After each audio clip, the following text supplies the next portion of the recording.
what's known now as persuasion knowledge. And that is, and again, fancy term for, I recognize that you're using a sales technique on me. Hey everyone, welcome to Time to Thrive. Today on the podcast, we're honored to welcome Tamsen Webster, a master of message design and transformation. Tamsen helps leaders craft compelling cases for large-scale change, drawing on her experience with prestigious organizations like Harvard Medical School, Fidelity Investments. With over a decade as the idea strategist for one of the world's elite TEDx events, Tamsen was named to the Thinkers50 Radar in 2022. Welcome to the show, Tamsen. I'm delighted. Thanks so much, Bethany. I'm so glad you're here. Okay, like always, we have you pick a number between 1 and 5. I know this always freaks my guests out. They're like, I'm feeling number 2 today. Number 2, okay. What is something you love that is vintage? Oh my gosh, so much. I am a huge fan of vintage stuff. So, but the first thing that came to mind was I have actually quite a collection of vintage table fans. So, so vintage table fans. They're interesting. How did that come about? I love the way they look, and I just have kind of collected them and have used them as design things in my office for kind of almost as long as I can remember. That's great. See, that's why we ask the super random question, because we get this unusual information. Yeah, I mean, I've never been asked about my vintage fan collection before, so there you go. So what can you share? Let's just get us started. Share a little bit about your journey to become a leading expert in message design. So, well, thanks. I would say that the interest in message design came as a result of my interest in transformational change. And I'd say I've been interested in that since I had my first panic attack when I was 17. Mm. And, there's my life has had a series of, figuring things out and finding new things to figure out. And, inclusive of the panic disorder. I'm happy to say I had my last panic attack when I was 34. I'm now 51. But also, I lost 50 pounds, but my day job has been very much the same thing. I went to school for marketing and then managerial communications. And my first job out of grad school was as a change management consultant. So I have just always been deeply fascinated by what inspires internally motivated action, because that is 100% the key to any kind of sustainable or transformational change. So I've just kept studying this one thing for pretty much my whole life. After a while, you reach some conclusions, you get some opinions. Mm-hmm. And about 9 years ago, I started my own boutique message design practice based on those opinions. 2 years ago, I founded the Message Design Institute to kind of get those opinions. Well, now it's backed by kind of research and many years of testing those approaches out in the world. Written 2 books related to that topic, and then last summer started a doctoral program so I can see if my opinions can turn into established empirical fact. So that's me. Yeah, that's great. That's a really great nutshell right there. So, speaking of one of your books, one of them is called Find Your Red Thread. So I'm curious, how do you define the red thread? So a red thread. So I borrow the phrase. There's lots of. So first thing is, red threads are everywhere if you keep looking for them. I mean, they're in just about every major religion and philosophy. There's biblical red threads. There is Eastern religion red threads. There are Hindi red threads. The red thread I'm talking about is associated with an idiom, mostly from Northern Europe, that really means what's the big idea? What's the through line? What's the logical progression? What's the thing that makes it all make sense? And in that case, in the idiomatic case, it's believed, though again, hotly debated, that it draws most of its inspiration from the ancient legend of Theseus, the Minotaur, and the Minotaur's labyrinth, and the red thread that Theseus was given to help navigate his way through this maze, so he could find his way back out again. So, since what I often was doing for my own work, but also for my clients, was helping them find that big idea, so it made sense. And we were following a process where they had to kind of navigate the maze of their own mind and rationale about why that idea made sense to them, how do they come to it, et cetera. It ended up being very convenient that the red thread described both the output and the process. Wow. And so why do you I mean, it's kind of like stating the obvious when I ask this question, I know, but I just want to lob it to you so that Sure. you can give us some insights. But why is it so essential for leaders to understand their red thread when it comes to communicating their big ideas? Well, if they don't understand it, then it's pretty much guaranteed that nobody else will either. And so that's one thing. The second piece, I would say there's three things. One, if they don't understand it, nobody else will. Kind of full stop, right? Like, how can you ask someone to understand something that is yours and you don't understand? That's just hard to make that work. The second thing is that in order for you to be able to transfer that idea, that change, that initiative, that new idea, people have to be able to understand not only what it is, but why it makes sense to you and to them. And so that leads to the third piece, which is you have to, like, by having that and by having that rationale and by being able to clearly articulate what that idea is and your personal case for it, that really helps, from a leadership standpoint. It raises the probability of genuine belief in the idea, genuine support in the idea, and therefore genuine buy-in and collective action on that idea. So, leaders, particularly, whether you're leading 1 people or 10, if in order to sustain that change, whatever it is, they have to go along with you. But they can go along because they have to, or they can go along because they want to and they believe in you. And I think that, while there are leaders out there that really don't care about that, I think there are many, many more that do. And just what I was seeing all throughout my career was there just really wasn't a lot of support for how to do that. Or if there was, a lot of the answers would stop at communicating the vision or trying to align values or all sorts of other things, which again can be effective, but they don't get at that deeper story people need to tell themselves about the idea in order to really invest in it emotionally, intellectually, and through their resources. Right. Most of our audience here are entrepreneurs, business owners, and a lot of times you start a business because you're really passionate about making this widget or passionate about coaching this certain type of thing or whatever it is. So that was your skill set. And so you don't necessarily come naturally to communication, but it is something you can learn to do better. 100%. Right? Yes. So what would be some insights and tips and maybe even some common challenges to getting to where you can make your point, make it compelling, and make it memorable? Yeah, absolutely. So while I would agree that many people do not start their businesses and their entrepreneurial journey and their organizations with, from necessarily a marketing background. Again, a lot of times it's, you start a business. I know I did because you see kind of an unanswered question or an insufficiently answered question in the market. You feel like you've got an answer to that, whether that's a product, a service, an idea, or an approach. And you're like, I'm going to go put that out there.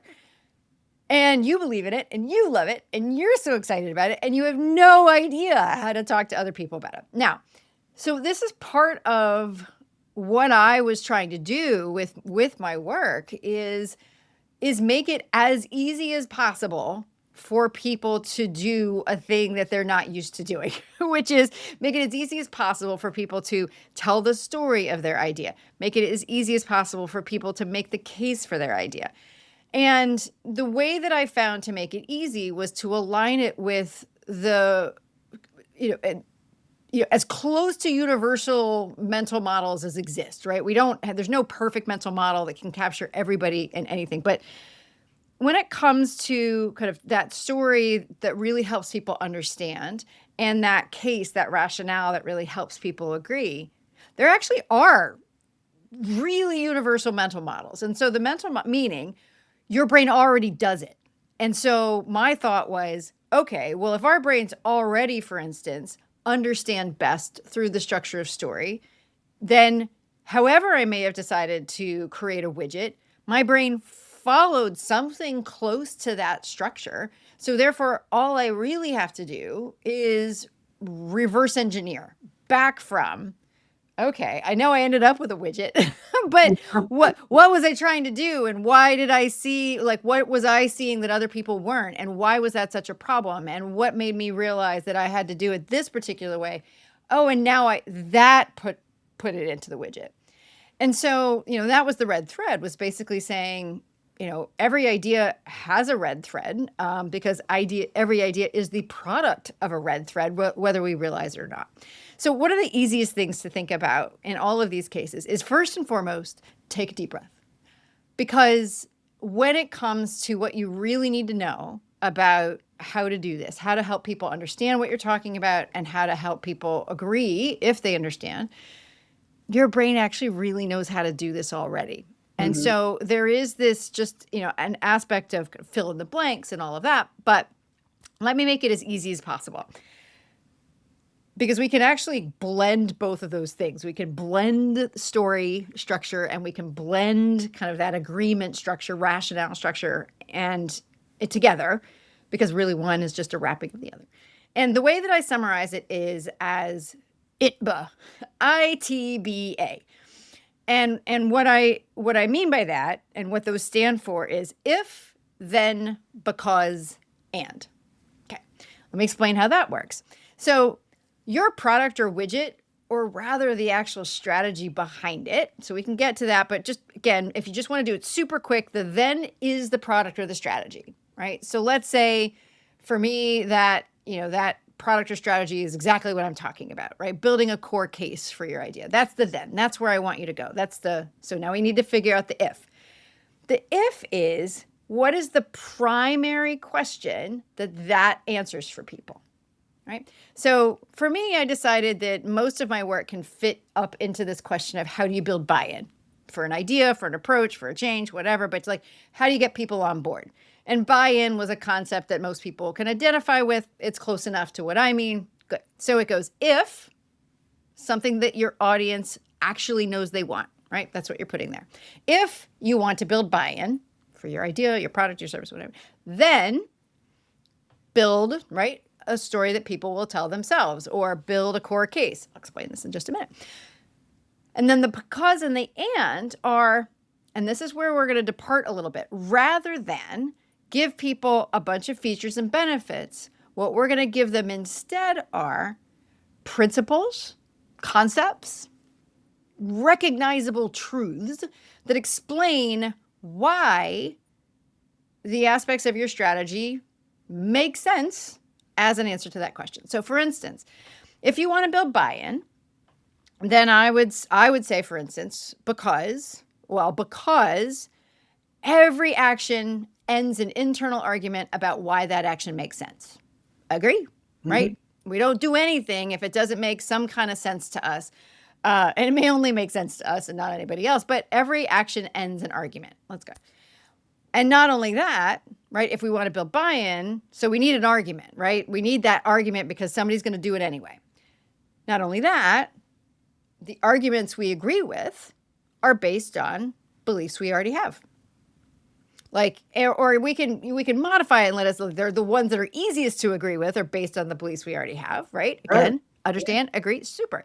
Well, so that's why if you want to build buy-in, you want to build an argument with beliefs people already have. That's what I'm talking about.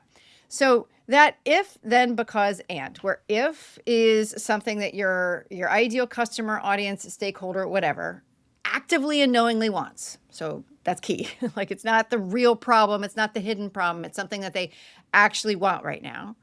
Then your answer, because, and two recognizable truths that really speak to the most important elements of your approach. So for me, that's argument, right? And pre-existing beliefs. And so if you put those together, then what you get is a belief-based argument. And that's how we do it. So that ITBA, I think, is really useful, particularly if you understand that those 4 elements, you can do them in any order. You really can. I could say, well, would you agree that every action ends in argument? Yeah. And that the arguments we agree with are based on beliefs we already have? Yeah. So wouldn't it make sense then, if we're trying to kind of get to a point where we want somebody to act on something, we should build an argument based on what they already believe? Yeah. You can flip it around. You can say, I believe we should build belief-based arguments. Why? Because, and, right? And I think that's the best way to get people to build buy-in for something. So once you have those 4 things, if, then, because, and, then you really have everything you need to make a strong case for your idea in a form that their brain will automatically recognize. And by the way, your brain's really good at coming up with it too. In terms and concepts that they already understand, and in a way where you're not asking them to really do anything other than understand and agree, which counterintuitively makes them much, much more willing to act on what you're asking them to do. One thing that comes to mind as a practical application of what you're talking about that maybe business owners can relate to is, if you're building a brochure or a website or something like that, it's better to talk about benefits than simply list your features. Well, and I would say, so here's something. So yes, and what I see missing, right, is that the benefits are important, but the benefits are essentially other aspects of the if, right? So, and features are other aspects of the then. So features, like your benefits, are if you want this thing. Oh, and by the way, you want it to be cheaper, you want it to be faster, you want it to be whatever. Then this thing that has all these features. But what that traditional approach misses is that deeper rationale. In other words, we're asking people, if we only talk about our features and benefits, no matter how true they are, no matter how good they are, we are asking our ideal customer, ideal reader, ideal audience to connect the dots for themselves about why that feature would deliver that particular thing. And so this is what I'm studying in my research, and what I'm trying to develop with my work is to say, it's that underlying rationale. It's explaining out loud to people, what is it about this feature that produces this benefit? Or if you're going to say it's simple and easy to use, what about your particular feature makes it easy to use, right? Is it because you have developed it with the end user in mind? Is it because it's intuitive? Is it because it's, whatever it might be? It's about going one step deeper and saying not just a benefit that everybody else can say, may say, et cetera, but it's explaining how specifically your product or service achieves that benefit through this particular, feature aspect component. Okay. And can you think of we try and be as practical and tactical as we can. Of course. And for small business owners, what would be maybe an area, like an example of well, why don't you give me either your business or an example of a business and a product that they're trying to sell, and we'll just make it up from there. How about that? Okay. So in the trade business, there's a very crowded space. There's plenty of HVAC contractors, for example. Yep. So maybe do something around an HVAC contractor. Okay. So an HVAC contractor, let's think about first, what's the if, right? The if is, what is this question that their ideal customer is actively and knowingly asking that the HVAC contractor is like they are the answer for, right? It could be, how can I ensure we have a reliably comfortable building, right? It can also be, how can I avoid complaints, right? Something like that, right? We're looking for something where it is really capturing whatever that customer is actually looking for. So are one of those two, accurate, Bethany, or is there something else that comes to Yeah. mind? Well, I'm in Alabama. So if Yeah. your HVAC goes out in the summer and you don't have air conditioning, it's pretty critical. Okay. So you could say something like, how can I make sure my air conditioning is going to work when I need it to, Right. right? So basically that's a question about reliability. And what I think a lot of HVAC people would do is probably list as benefits a lot of things or features that people would consider to be default, right? So you wouldn't want to say just that we're reliable, right? What is it about your particular business or your particular approach that makes you more reliable, or kind of, I can see why that would be reliable no matter what, right? So it could be that it's, we'll do a pre-season audit of your system before it gets hot, right? So that we can identify in advance like what the issues are. Do you see what I mean there? We're Yeah. kind of in Yeah, like this. tell the story how you're going to deliver on being reliable. Exactly, because Yeah. all your competitors are going to say that you're reliable. All your competitors are going to say that you're cost effective. If you're not reliable and you're not cost effective, what are you doing in business, right? So one of the first things I do when I'm working with clients on this is that we do spend quite a bit of time saying, okay, you've got this question. How can people, feel like trust that their HVAC is going to work when they need it to, how they need it to, when they need it to. And we'll brainstorm all the things that are absolutely necessary in order to make sure that they can trust that, right? So, and it probably is things like reliability. It's probably things like cost effective. It's probably responsive for those rare times when we can't get out ahead of something. Okay, if that's not a surprise, like if those things are not a surprise to your customer, or like the opposite of them would be ridiculous, right? Again, you can't be unreliable and be in business. You can't be not cost effective. You can't be super expensive and still be in business. So what we're looking for is kind of either sifting down to what else is there above and beyond the default expectations of people, right? So again, is it that that you do these extra things in advance, or is that is there's this anticipation aspect of what you do, so that and then you can show the features that line up with that, like pre-season audits, or that they carry like kind of the most common weak points of products. Just they always have like a backstock of those on hand, so that you're never in a situation of, oh, well, we need this part and we can't get it for 3 weeks because everybody's looking for it right now, right? So if you've got certain things that you do that are above and beyond, or singularly different than other people, that's what we're looking for. Now, I get it. Sometimes these are like if all the HVAC people kind of do the same thing with the same people in the same way, well, not the same people, the same way and whatever. Well, now you have to start to be either a bit more strategic about your business and say, well, what could we do that's different? Or you do take the step that other people in the business are probably not, which is, again, drawing those connections between how you do what you do and that default expectation. So we're reliable. Why? Right? Because we've got 24-hour access. We've got redundancy. If the first person assigned isn't there, there's always somebody else. If it's cost effective, again, what do you do in your business, or how you do it, that makes it cost effective? Because here's the thing that we miss, is that before people will act, they have to see why you would be, like why what you say would be as good, or sometimes a better answer than whatever they're doing right now. And this is where we get into, oftentimes some confusion, right, about where people are, because people say, oh, people don't like to change, etc. Well, they don't like risky change, right? And when it comes to things that people already have, they're much more likely to kind of hold on to something that they already have because they don't want to lose it than to kind of take a bet that something better is actually out there, right? It's classic, a bird in the hand is worth two in the bush.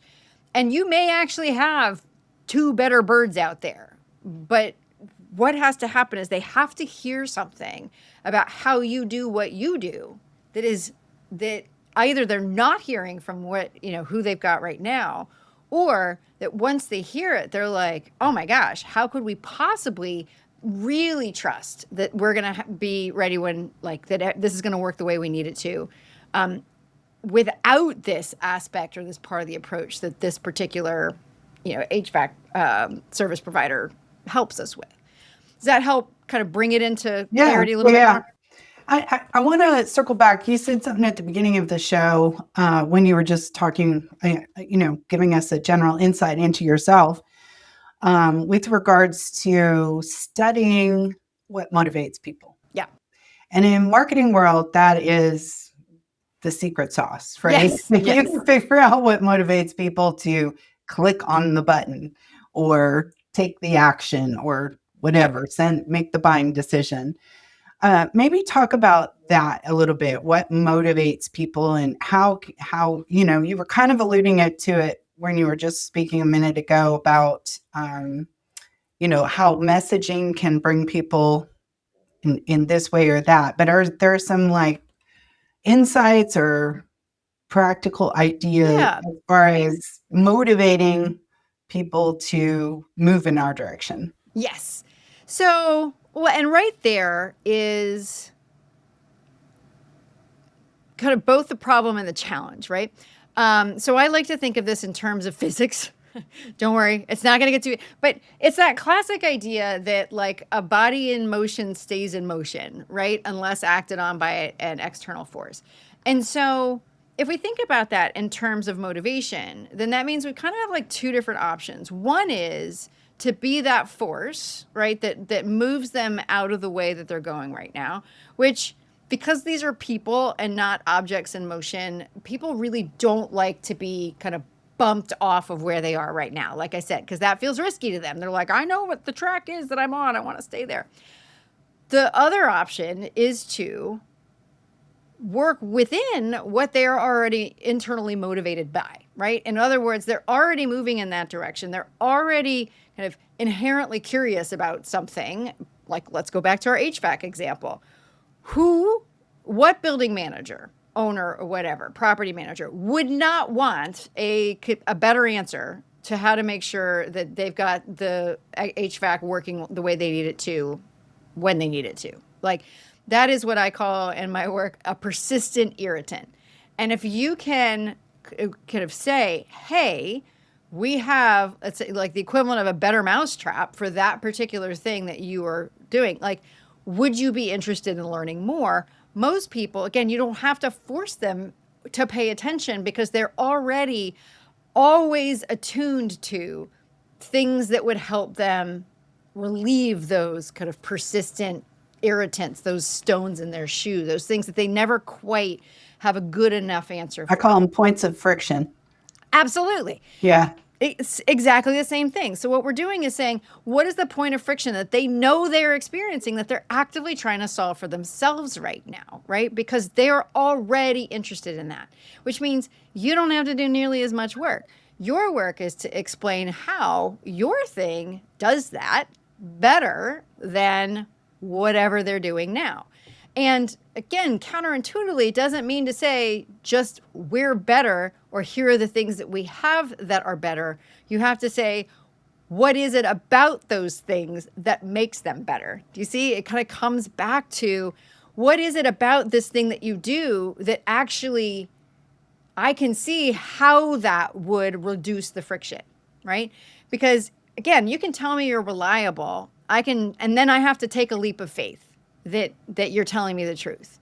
Or yeah, I can look at your case studies and your reviews and whatever and see however many other people. But it's still, none of that is as strong as my saying and my understanding that you keep backstock of the most common weak points in these systems on hand, so that if something breaks, I don't have to wait like weeks for it to come back in stock.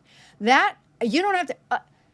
I get that. Like, I get how that translates to reliable without you having to, like, now I just have to believe that you actually do that, but that's an easier lift than trust us, we're reliable. Right. You acted on the process, and the system is in place to do what you promised. Exactly.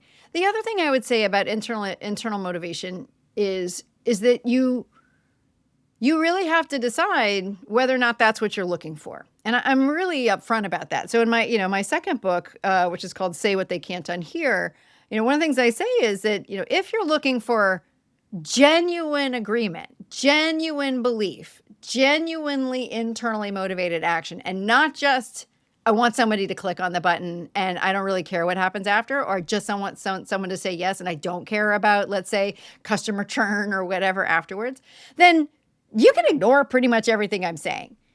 But I spent so much of my career in resource-constrained organizations and as an entrepreneur myself that I don't like to do things twice, which is why I've always tried to figure out, like, if we're gonna bring somebody on board, how do we do it in a way that they're more likely to stay on board, right? And that comes down to not promising things you can't deliver. That comes down to making sure that they don't feel forced or coerced or talked into. You never want them to feel bad about the decision to work with you. Right.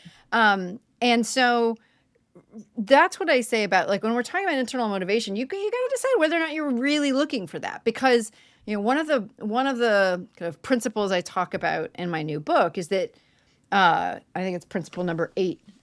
You can't want it more than they do. You really can't. Which is part of the reason why you need to start with something that they want, right? If I know you want to make sure that you can have, like, an HVAC system that you can rely on, it's probably, like, my customer probably wants that more actually than I do. I mean, I want that, but actually part of me actually probably wants it to break so I can come and fix it and get the repair fees. See, this is where it comes in. They're not going to want it to break. They're going to want it to be successful. And you can't want them to hire you more than they want to. Yeah. If you're really looking for a fine line there towards desperation. And the smell of desperation is like the killer of every deal. It is. Yeah. And it has a fancy psychological name. And it's called reactance, right? I mean, anybody who either has children or has been a child is familiar with this, which is, like, if you tell someone to do something, like, what's the first reaction? And we see it in kids all the time. They're like, no. Well, we don't grow out of it. And kind of the more, grown-up definition, and the reason for that is because when someone tells you to do something, they're essentially telling you do not have the control to decide. And right, or that I don't, or you can kind of, it makes you feel like that person doesn't trust you to make your own decisions on this, right? And so when it comes to sales, when it comes to marketing, when it comes to customer relationships, like, you want to avoid that reactance, that feeling that someone gets that you are trying to control the situation. You want to avoid that feeling at all costs, because that will poison their feelings about you. That will poison their internal motivation. It will kill it dead, because people don't like people who tell them what to do unless they've specifically asked to be told what to do, right? Like, that's the case where it's different. And so, the thing is that, related very closely to that reactance is what's known now as persuasion knowledge. And that is, and again, fancy term for, I recognize that you're using a sales technique on me, right? I can see you do it. I can see it in your, like, no thanks, I want to spend more money kind of close out of the box, like, on my website. Like, how does that make you feel? Like, how does it make you feel when you go to a website that does it to you? Do you go to yourself, clever, fine, then you can do it to other people. But if you don't like it when it's done to you, guess what? Neither do your customers. They don't like it either. And the thing with persuasion knowledge, and when somebody sees you and detects that you're using kind of one of those more manipulative, coercive, like, I'm going to use your psychology against you sales tactics, they don't like you. And so and they don't trust you. So it gets directly in the way of, I would say, a pretty commonly held agreement that people buy from people they know, like, and trust. But persuasion knowledge and reactance, they really damage both the like and the trust. And that to me is, again, particularly for, folks of any kind of business, like most of us can't afford that, right? We can't afford to damage those relationships simply by using a tactic that we kind of don't need to use, right? If we were to just kind of, again, say, hey, I know you've got this question. Lots of people that I talk to have this question. A lot of people are going to say we're reliable, cost effective. Of course we are, but let me explain to you how you'll know that we are before you ever have to sign on the line that's dotted, right? So, yeah, I mean, I think ultimately it comes down to, when it comes down to internal motivation, is make sure that that's what you want. And if it is, then make sure you're not doing anything to kill it, and build on whatever internal motivation they already have. Right. You mentioned your new book a few minutes back. One of the principles I did want to get to is the principle of lasting change, because Yes. human nature is to get all excited, to go in this new direction, whether it be losing weight, working out, or doing something in your business. So I know you speak quite a bit. I teach a lot of workshops, and what I find at the workshops is they're excited, they're going to learn something, and by the time they get home, they've put their notes aside and they've forgotten all about it. Yes. And so I really would love to talk about this principle of lasting change, because I think as our human nature is that we get excited and then it fades off. Yeah. So and the trick there is figuring out what is causing the fade. Because there isn't like one big answer to what's doing that. I would say the biggest culprits are, one, related to everything we've talked about. The idea gets lost in what I call the rationalization trap. They actually haven't heard enough that makes whatever you're saying make more sense to them than what they're doing now. And that might be because you're asking for a leap of faith. It might be because you're just telling them what they already know. But ultimately, someone can get very excited in the moment and actually mean it. But ultimately, when they have that moment to sit back and think about it, they're like, I don't know. This feels a little too risky. I don't really see how this is really any better than what I'm doing now. I mean, I loved Bethany, but so that's one of the big culprits, is that, in order for someone to change, like actually change, we have to supply them with a story that is as strong or stronger than the one they're telling themselves now. And we literally can't do that from our own perspective. We have to think about how they are thinking about what they're doing right now and why they find whatever they're doing right now to be valuable. That's one thing. The second thing really does come sometimes with how the information is presented. And that taps into a little bit of what we're talked about, but it also loops in the first of the principles in the book, which is that change isn't just an action, it's a reaction. Meaning there's sometimes what's getting in the way is how you've presented the information in the first place. Meaning you've presented it in such a way that makes that person feel talked down to, or you've presented it in such a way that makes them feel like they don't have a choice, or you've presented it in such a way that's using those kind of techniques that they don't like on them. It could also be that you have overwhelmed them with information and they don't understand what the big single takeaway is, right? When someone has one big question, how do I build buy-in for change? They need one big answer. Build the story people will tell themselves, not a 17-step process, right? Because the 17-step process, people love it in the moment. I call kind of presentations and pitches like that, I call them tipsy.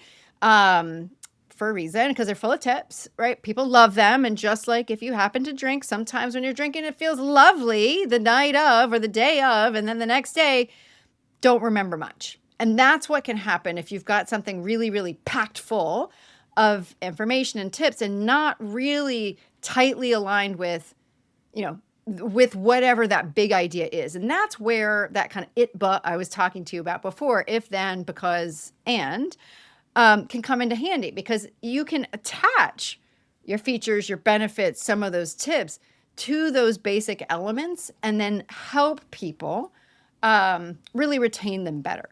So I would say those are probably the two biggest culprits, is that we haven't either given them enough information or we've given information to them. We haven't given enough of the right information they need to understand and agree, or we've given it to them in such a way that they can't understand it, can't process it, or don't see immediately how it's relevant to them. If I was a journalist of, let's say, the New York Times, Okay. and I was going to give you a full page to write in big letters, one piece of advice to small business owners, what would that look like? Make their case, not yours. That could go on a billboard. That's right. Yeah, exactly. You need to make their case for your product, service, et cetera, not yours. Because think about it, for a lot of cases, that's actually what they have to do. They have to turn around and say to, their boss, their board, their team, their procurement officer, their partner, their child, like their parent, their business partner. They have to turn around and say, this is why I think it's a good idea. And there's really interesting research out recently about how, a lot of times, for a lot of years, everyone said like, oh, the biggest barrier to sales and change is what's known as status quo bias, right? This preference for the status quo. And that's a real thing. Don't get me wrong. But what the research found was of sales where ended up in no decision, meaning they just didn't do anything and they stuck with the status quo. It wasn't actually status quo bias that was the problem in the majority of cases. In the majority of cases, people actually did want to change. It's a little bit of what you were just asking about.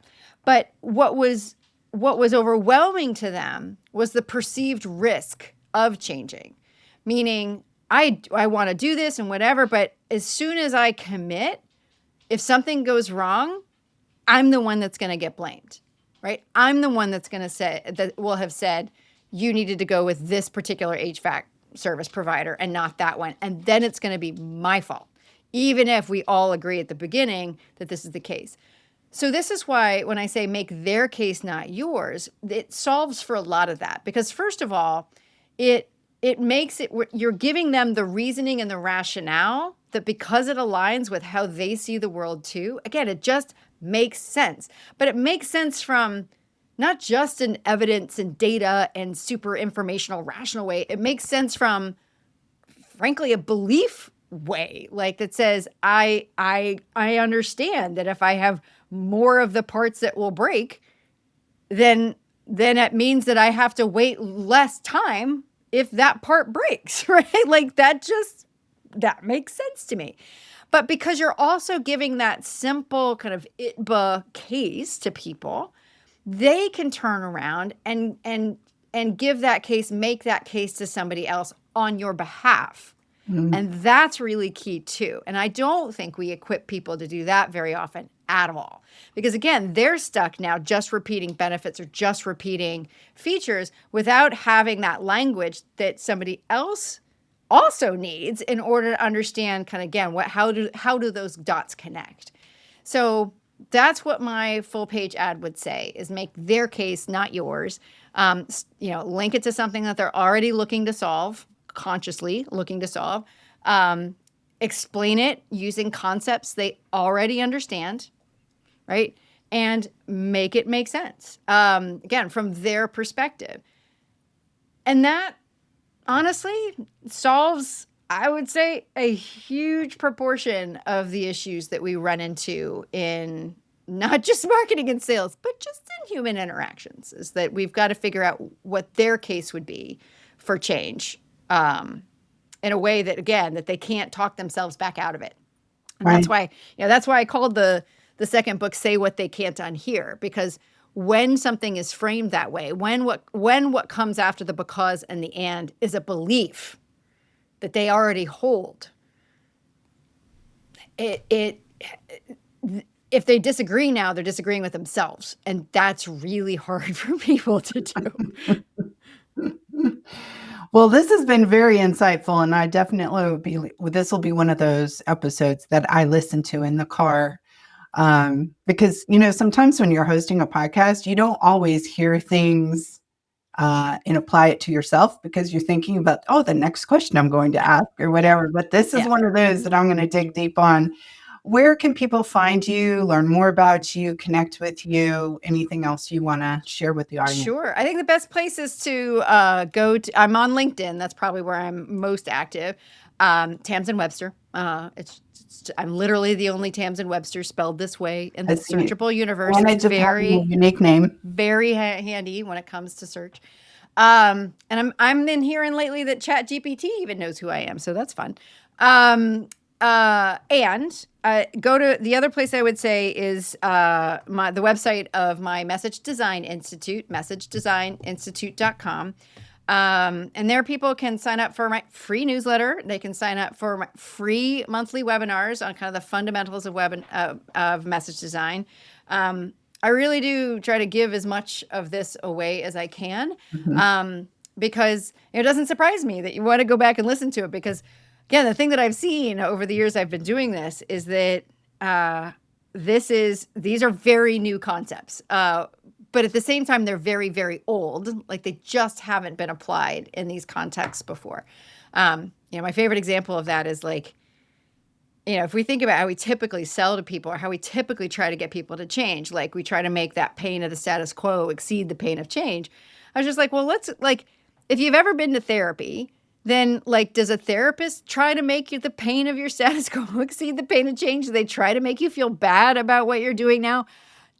No, because they know that that's not how you get someone to truly transform how they think about a situation, therefore how they act. So it really is just mapping these well-established concepts from other places over here, but I try to give that as much as possible. So messagedesigninstitute.com and Tamsen Webster on LinkedIn.